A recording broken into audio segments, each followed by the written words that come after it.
If you ever get a chance to visit a Disney park, you will probably be amazed at the theming and the attention to detail, but there will be a lot of things that you will probably miss, even after you've been there a number of times. Epcot at Florida is no exception to that. Here's a number of secrets that you might miss at Epcot.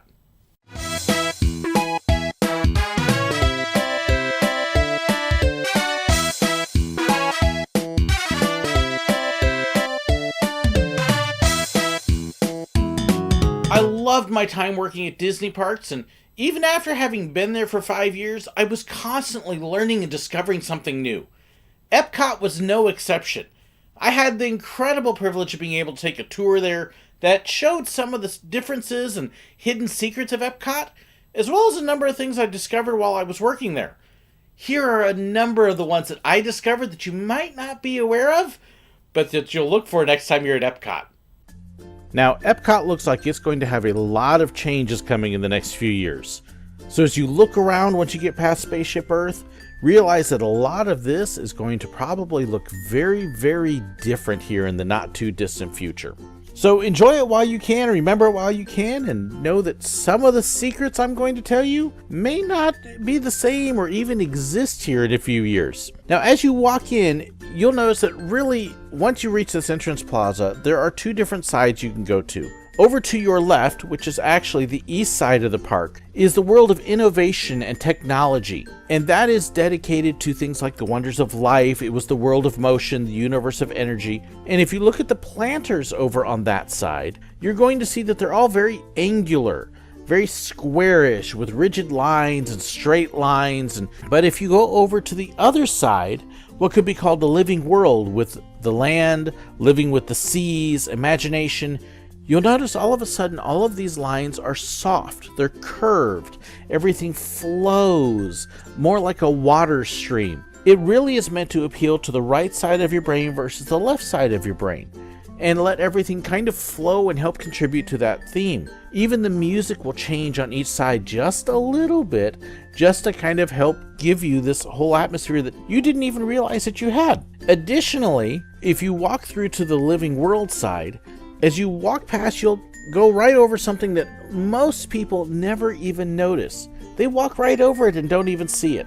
And that is what's called the Timeline of Discovery. It's this giant wheel on the ground. Looks almost like a solar system with a whole bunch of little planets around it. But each one of those little discs are actually dedications to historical discoveries and inventions that people have made over the centuries. Things such as the Phoenicians' invention of the alphabet. So yes, anytime you write something, be sure to thank the Phoenicians. There's also dedications to the discovery of radio waves, internal combustion engine, penicillin, and so much more. So as you're walking past, don't just keep striding on your way to soaring. Make sure you take a moment and take a look at this area. Who knows if this is going to survive the remodeling of Epcot, but I hope so. But it is kind of a neat touch. Although, I do wonder why it's on this side, which is the living world, instead of the other side, which is the world of innovation. Not quite sure why it ended up that way, but hey, it's a neat little deal there. As you go past that, though, on your way up to soaring, you'll probably head up and notice on the entrance to the land pavilion all the mosaics here. The mosaics are just incredibly pretty.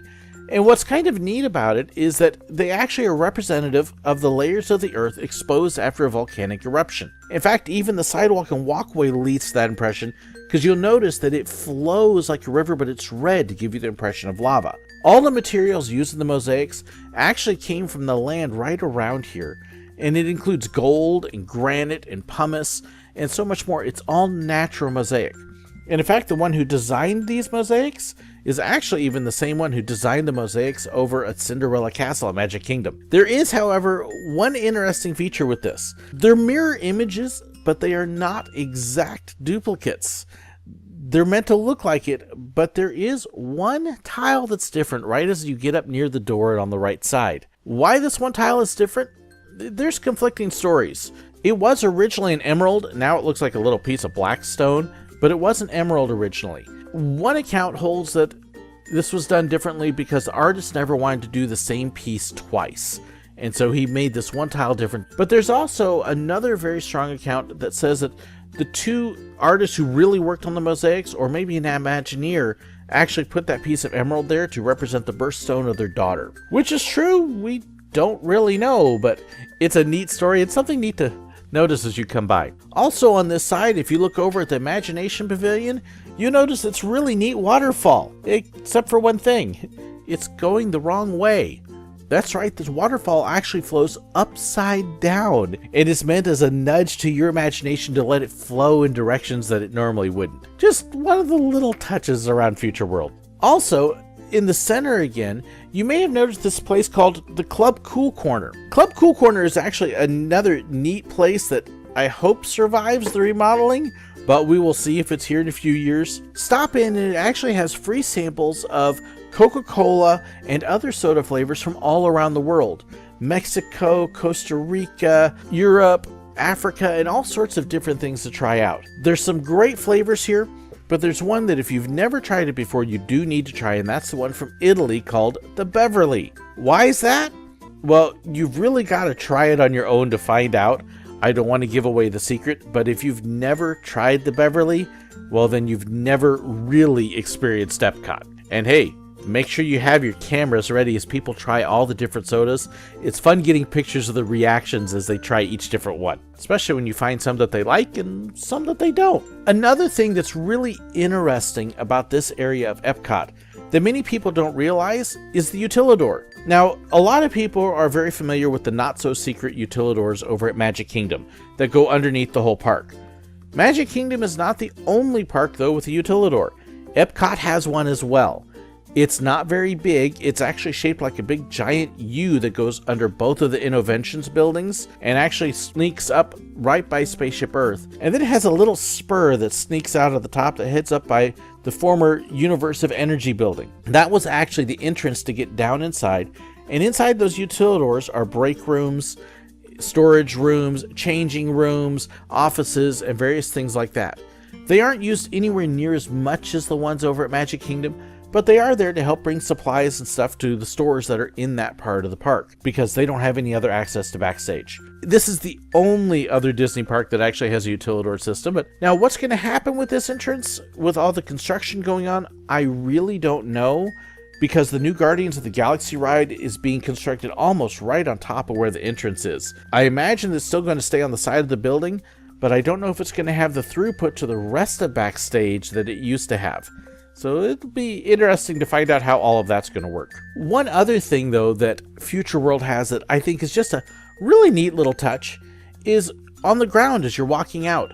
Look down at the ground as you're walking at night, and you'll notice that there's all these neat little light patterns that show up. It's just a nice little touch to help bring kind of a touch to the future into the present. And they're constantly changing, so don't forget to check that out. Now, of course, World Showcase as well also has a whole lot to see and do. There's 11 countries there now, but it was actually designed for a lot more. And you'll notice that with many of these countries, there's a big gap in between. At various times, there have been rumors, and even Disney has made announcements as to some countries that were coming. Disney has actually announced that Spain and Israel and Africa were all going to be there, and then various things happened and those all fell through. There's strong rumors right now of a possibility of a Brazil pavilion. We'll have to wait and see if that actually pans out or not. But there is definitely room for more countries out here.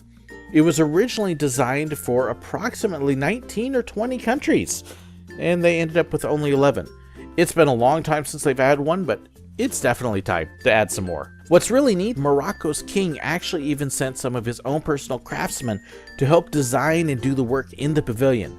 Not all the countries got that involved, but Morocco certainly did. So when you're looking around the Morocco pavilion, realize that all that tile work and everything is all hand done by people from Morocco who did that for a living.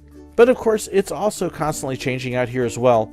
And a good example of that is Norway. Norway, where you go to meet Anna and Elsa now, actually used to have a Viking ship there that the kids could get into and play around with a little bit. Yeah, even that's gone. So when you look at that, realize that Anna and Elsa could have been Vikings. But times change and it moves on.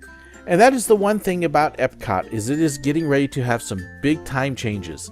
So enjoy it for what it is now, treasure what you've got, because in several years, it'll be different, but that's kind of the rule for Disney parks as well. So that's a number of hidden secrets that you may not have been aware of at Epcot, but that you'll look for next time you're there. Do you know of any I missed? I'd love to hear them below in the comments. Don't forget to share them there. And don't forget to hit the like button if you like this, and hit that share button so any other Disney fanatics you might know can see the video. If you haven't subscribed yet, what are you waiting for? Hit the bell notification too so you can know anytime I've got a new video up. They're posted up every Thursday and it's usually on Tuesdays as well. If you want to know more about my channel and merchandise and the equipment I use and Facebook pages and Reddit and Discord and anything at all like that, don't forget to check that description too. There's a ton of info there. Thank you so very much for watching, and God bless. If you ever get a chance to go to a Walt Disney Park, okay, but you'll miss a lot of secret. Oh gosh, I got a hair in my eye. Why now? Try this again. Third time is the charm. Oh my gosh, this is the worst closing ever. Try closing all over again.